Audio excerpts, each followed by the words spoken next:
नमस्कार दोस्तों, उत्कर्ष एकेडमी के प्लेटफॉर्म पर आपका स्वागत है। आज से जो हमें इंग्लिश ग्रामर की क्लास शुरू करने वाले हैं, और अगर तुम बिल्कुल लगन से और ध्यान से पढ़ते हो तो इतनी गारंटी है तुम्हारा जो इंग्लिश का डर है वो बिल्कुल ख़त्म हो जाएगा। लेकिन इंग्लिश के डर को ख़त्म करने के लिए तुम्हें जो पढ़ना है वो बिल्कुल मेरे अनुसार पढ़ना पड़ेगा, तब जाके हैं। नहीं तो तुम इंग्लिश बहुत से दिनों से पढ़ते आए हो और इतनी गारंटी है पढ़ते ही रहोगे, और इंग्लिश जो है वो इंग्लिश ही रहेगी।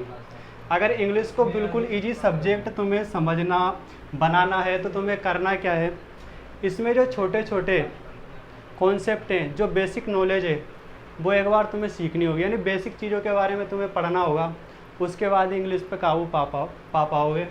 तो इंग्लिश से इसी तरह से डरते रहोगे। तो ज़्यादा टाइम बर्बाद न करते हुए, हम इंग्लिश के बारे में सभी जानते हैं कि इंग्लिश एक क्या है, भाषा है ना। भाषा मतलब जैसे हिंदी एक भाषा होती है, संस्कृत एक भाषा होती है, वैसे इंग्लिश भी एक क्या है, भाषा है। किसी भी भाषा को हम कितने भागों में बांटते हैं? 4 भागों में बांटते हैं। भाग कह दो या इकाई कह दो, कोई सी भी लैंग्वेज हो, चाहे हिंदी हो, चाहे संस्कृत हो, चाहे उर्दू हो, चाहे इंग्लिश हो, जो ये अपनी इंग्लिश है इसको भी कितने भागों में बांटेंगे? 4 को। अगर हिंदी भाषा की बात करें तो हिंदी भाषा को भी 4 इकाइयों में बांटते हैं, और इंग्लिश को भी कितने में बांटते हैं? 4। हिंदी भाषा की जो पहली इकाई होती है उसे कहते हैं वर्ण, जो दूसरी इकाई होती है उसे कहते हैं शब्द, जो तीसरी इकाई होती है उसे कहते हैं वाक्य, और जो चौथी इकाई होती है उसे कहते हैं गद्यांश। किसी भी लैंग्वेज को हम कितने भागों में बांटते हैं? 4 भागों में। तो इंग्लिश को भी हम कितने भागों में बांट लेंगे? 4 भागों में। अब इंग्लिश के पहले भाग को क्या कहते हैं? इंग्लिश की जो पहली इकाई होती है उसको कहते हैं लेटर, है ना। ये वो वाला लेटर नहीं है जो तुम पत्र लिखते हो, स्पेलिंग दोनों की सेम होती है, लेकिन वो लेटर अलग है, ये लेटर अलग है। दूसरी जो इकाई होती है उसे कहते हैं वर्ड, तीसरी जो इकाई होती है उसे कहते हैं सेंटेंस, और चौथी इकाई होती है उसे कहते हैं पैराग्राफ। पैराग्राफ कह दो या फिर पैसेज भी कह सकते हैं। किसी भी लैंग्वेज की कितनी इकाई होती है? 4। अब इंग्लिश में जो लेटर होते हैं वो कौन से होते हैं? तुमने अब तक जो ABCD वर्णमाला में जो चीज़ें पढ़ी है, अल्फ़ाबेट में जो 21 लेटर पढ़े हैं वही लेटर होते हैं। उन्हीं लेटरों को अंग्रेजी भाषा की क्या मानी जाती है? पहली इकाई मानी जाती है। 21 जो लेटर होते हैं उसमें से तुम्हें पता है, अगर उनको हम बांटें तो 2 भागों में बांट सकते हैं लेटरों को, एक तो स्वर और एक व्यंजन, वोवल्स और कॉन्सोनेंट। स्वरों की संख्या जो होती है वो कितनी होती है? 5, और व्यंजनों की जो संख्या होती है वो कितनी होती है? 21। 5 कौन कौन से स्वर होते हैं? ए, ई, आई, ओ, यू। ये 5 क्या होते हैं? स्वर होते हैं। अगर जो हम 26 जो लेटर होते हैं, सॉरी 21 नहीं 26 होते हैं, जो 26 लेटर होते हैं उन 26 लेटरों में से 5 स्वरों को अगर हटा दे तो बाकी जो 21 बचते हैं वो 21 हमारे क्या होते हैं? व्यंजन होते हैं। बाकी कौन कौन से बच गए? जैसे ए के बाद बी बच गया, सी बच गया, डी बच गया, फिर ई के बाद एफ बच गया, तो बाकी 21 जो बचते हैं वो हमारे क्या होते हैं? व्यंजन होते हैं। इतना सभी जानते हो, है ना। तो अंग्रेजी भाषा कितने भागों में बटी हुई है? 4 भागों में। पहला भाग जो होता है उसे हिंदी में कहते हैं वर्ण और इंग्लिश में कहते हैं लेटर। लेटर को 2 भागों में बांट रखा है, स्वर और व्यंजन। लेटरों की संख्या 21 है, जिसमें से 5 स्वर हैं और 21 व्यंजन हैं। तो इंग्लिश की जो पहली इकाई होती है उसमें सिर्फ इतना ही पढ़ा जाता है, इससे ज़्यादा लेटर के बारे में और कुछ पढ़ने लायक चीज़ नहीं है। और इतनी गारंटी है कि तुमने अगर ये 4 इकाइयाँ अच्छी तरह से समझ ली है, इसकी नॉलेज अगर तुम्हें अच्छी तरह से है, तो तुम्हें इंग्लिश में कोई सा भी टॉपिक पढ़ने में बिल्कुल भी डर नहीं लगेगा और आसानी से समझ आ जाएगा। तो लेटर में तो बस इतना ही पढ़ना है। और थोड़ी बहुत जानकारी और देख लेते हैं कि लेटर किसे कहते हैं। मान लो कभी कोई पूछ ले, कोई तुमसे पूछ ले कि लेटर क्या होते हैं, तो तुम कह दोगे कि ए होता है, आई होता है, ओ होता है, डब्ल्यू होता है, XY होता है। तो ये तो लेटर के एग्जाम्पल बताओगे तुम। अगर वो कहेगा कि लेटर की परिभाषा बताओ या लेटर के बारे में समझाओ तो लेटर क्या होता है, तो तुम्हें करना क्या है? ये ध्यान रखना है कि लेटर हमने कहाँ पढ़ा था? इंग्लिश भाषा में पढ़ा था। और इंग्लिश भाषा जब शुरू करी थी तो उसमें सबसे पहले काय के बारे में पढ़ा था? बर्न लेटर के बारे में पढ़ा था। तो बस वहीं से परिभाषा बनाना है कि सबसे पहले इकाई के बारे में पढ़ा था। जो सबसे पहले पढ़ा था वो सबसे छोटी वाली इकाई थी, है ना। तो उसी से परिभाषा बन जाएगी कि अंग्रेजी भाषा की सबसे छोटी इकाई को लेटर, हिंदी में कहें तो बर्न कहते हैं। अंग्रेजी भाषा की सबसे छोटी इकाई को क्या कहते हैं? लेटर। अगर लेटरों के एग्जाम्पल हैं, एग्जाम्पल की बात करें तो कोई सा भी ले लो, जैसे आर एक लेटर है, ए एक लेटर है, एम एक लेटर है, आई एक लेटर है, एस एक लेटर है, ए एक लेटर है, बी एक लेटर है, ओ एक लेटर है, बाई एक लेटर है। तो ये सारे हमारे क्या हैं? लेटर। तो ये लेटर की परिभाषा हो गई। लेटर के बारे में बस इतना ही पढ़ना है, इससे ज़्यादा और कुछ नहीं पढ़ना है। तो यूँ मानो कि लेटर टॉपिक लगभग हमारा कंप्लीट है। इसमें इतना ही ध्यान रखना है कि लेटर क्या होते हैं। अंग्रेजी भाषा की सबसे छोटी इकाई लेटर होती है। और उसके अलावा लेटरों को 2 भागों में बांट रखा है, स्वर और व्यंजन। 5 स्वर होते हैं, उनके अलावा जो बाकी बचे होते हैं 21, वो क्या होते हैं? व्यंजन। अब बात आती है दूसरे टॉपिक की कि शब्द क्या होता है। तो हमें क्या करना है? शब्द के बारे में समझने से पहले हमने लेटर के बारे में अच्छी तरह से समझ लिया है। अगर हम इन लेटरों को जोड़ दें, क्या करें? जो हमने आर लेटर है, ए लेटर है, एम लेटर है, इनको जोड़ दिया तो हमारे पास जो नई संरचना बनेगी, जैसे तीनों को जोड़ दिया हमने, तो आर, ए और एम से मिलके क्या बन जाएगा? राम। तो हमारे पास ये जो नया शब्द, जो नई संरचना बनी है, इसी को हम क्या कहते हैं? शब्द कहते हैं। तो जो राम था, इस राम में एक लेटर तो ये था, है ना, एक लेटर ये था, एक लेटर ये था, यानी ये 3 लेटर से मिलके हमारे क्या बना है? एक शब्द बना है, राम। उसी तरह से हमने क्या किया? आई और एस को जोड़ दिया तो हमारे ये क्या बन गया? एक शब्द बन गया, इज। ए को जोड़ दिया तो ए भी हमारे एक शब्द बन गया। ये कैसे बना है या बना कि नहीं बना, इसके बारे में भी चर्चा करेंगे। उसके अलावा बी और ओ और बाय को जोड़ा तो क्या बन गया? बॉय। तो ये भी हमारे एक क्या बन गया? शब्द बन गया। हमने क्या देखा है कि अंग्रेजी भाषा की सबसे छोटी इकाई है लेटर। लेटरों को अगर जोड़ा तो उसके बाद जो चीज़ बनी है, जो संरचना बनी है, उसी को क्या कहते हैं? शब्द कहते हैं। तो यहाँ पे चलो राम को देखते हैं कि राम में हमने आर, ए, एम तीनों को जोड़ा। मान लो हम जोड़ लेते हैं इसे एम, आर, ए, इन तीनों को जोड़ते हैं।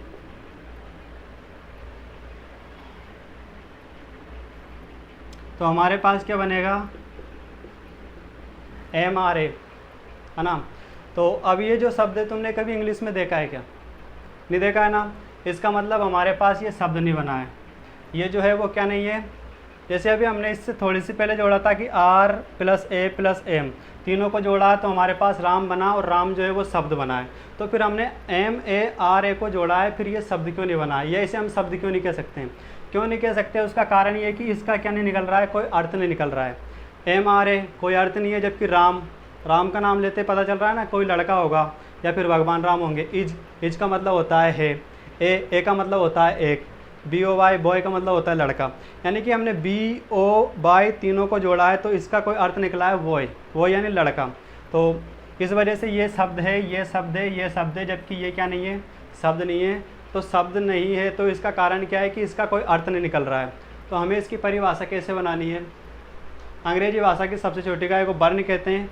वर्णों के योग को, लेकिन योग कैसा होना चाहिए? अर्थ के सहित होना चाहिए। सार्थक, सार्थक का मतलब होता है स प्लस अर्थक, यानी कि अर्थ के सहित में। अगर किसी वर्ण को हमने जोड़ा है और उसका कोई अर्थ निकल आया तो फिर वो क्या हो जाएगा? शब्द हो जाएगा। जैसे यहाँ पे ABCD में जो ए होता है उसका कोई अर्थ नहीं होता है, तो वो ABCD का ए वाला ए तो वर्ण होता है, लेकिन जब ए किसी वाक्य में आता है तो उसका अर्थ होता है एक। अगर ए का कोई अर्थ निकल रहा है एक, तो फिर वो भी हमारे क्या होगा? शब्द होगा। उसी तरह से इंग्लिश में एक वर्ण का शब्द और होता है आई, जो तुम बोलते हो ना आई यानी मैं, उस आई का भी अर्थ निकलता है, इस वजह से वो भी हमारे क्या होगा? शब्द होगा। तो ध्यान रखना कि वर्णों के सार्थक योग को क्या कहते हैं? शब्द कहते हैं। तो हमारे कितने शब्द बने हैं यहाँ पर? राम बन गया, इज बन गया, ए बन गया, बॉय बन गया, 4 शब्द बने हैं। इन्हीं 4 शब्दों को हम क्या करेंगे? एक जगह लिख देंगे। जैसे मैंने लिख दिया राम, एक शब्द तो ये है, इज एक शब्द ये है, ए एक शब्द ये, बॉय एक शब्द ये। अगर इन चारों शब्दों को हमने एक साथ लिखा और लिखने के बाद ये चारों शब्द कोई अर्थ दे रहे हैं, तो फिर उन चारों शब्दों से जो मिलने वाली संरचना होती है उसे हम क्या कह देते हैं, वाक्य कह देते हैं।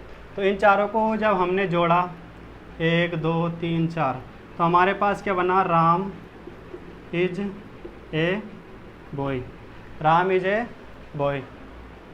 तो अब इस पूरे का एक अर्थ निकला है कि राम एक लड़का है ना। तो ये जो हमारे पास बना है वो क्या बना है, वाक्य, और इंग्लिश में इसे कहते हैं सेंटेंस। क्या कहते हैं, सेंटेंस।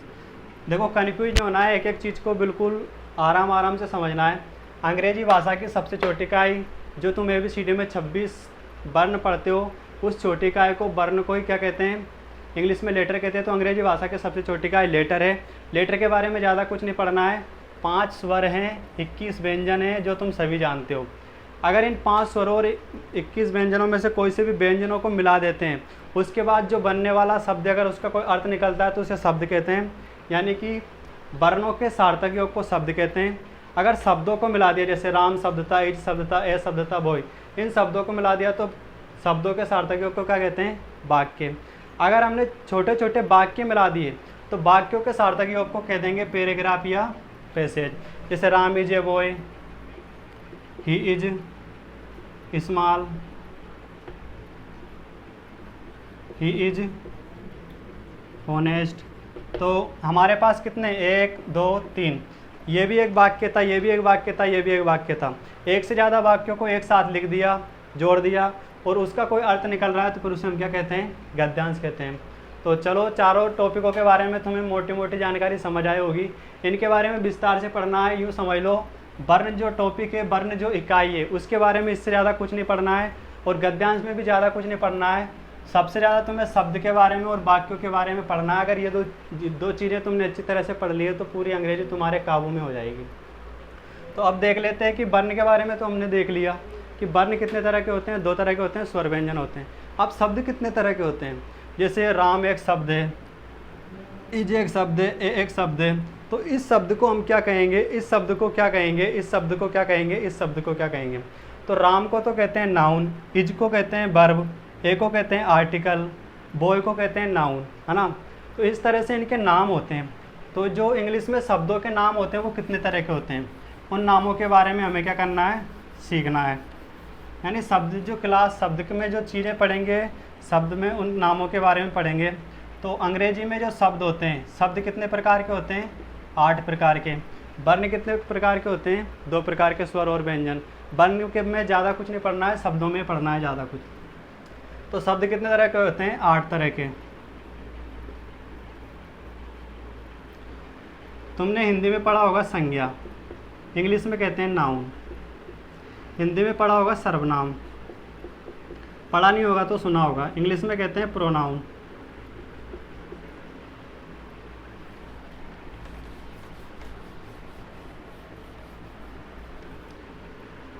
हिंदी में पढ़ा होगा क्रिया, इंग्लिश में कहते हैं वर्ब। हिंदी में पढ़ा होगा विशेषण, इंग्लिश में कहते हैं एडजेक्टिव। हिंदी में पढ़ा होगा क्रिया विशेषण,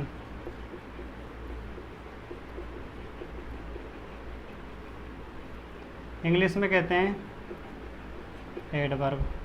हिंदी में पढ़ा होगा संबंध बोधक, इंग्लिश में कहते हैं प्रीपोजिशन। हिंदी में पढ़ा होगा समुच्चय बोधक, इंग्लिश में कहते हैं कंजक्शन। हिंदी में पढ़ा होगा विस्मय बोधक, विस्मय बोधक या विस्मय आदि बोधक, इंग्लिश में कहते हैं इंटरजेक्शन।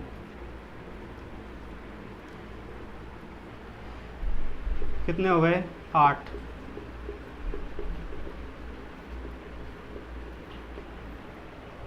अंग्रेजी में जो शब्द होते हैं कितने तरह के होते हैं, 8 तरह के। Noun, pronoun, verb, adjective, adverb, preposition, conjunction, interjection. अगर तुमने इन 8 तरह के शब्दों के बारे में पहचानना सीख लिया कि नाउन क्या होती है, नाउन को कैसे पहचानते हैं, प्रोनाउन क्या होती है, वर्ब क्या होती है, एडजेक्टिव क्या होते हैं, एडवर्ब क्या होती है, प्रीपोजिशन क्या होते हैं, कंजक्शन क्या होते हैं, इंटरजेक्शन क्या होते हैं। तो इंग्लिश का कोई सा भी टॉपिक हो, टेंस हो, डायरेक्ट इनडायरेक्ट हो, एक्टिव पैसिव हो, कोई सा भी टॉपिक हो, यानी पूरे चीज़ें तुम्हारे जब भी समझ आएगी जब तुम इन आर्टों को पहचानना सीख लोगे।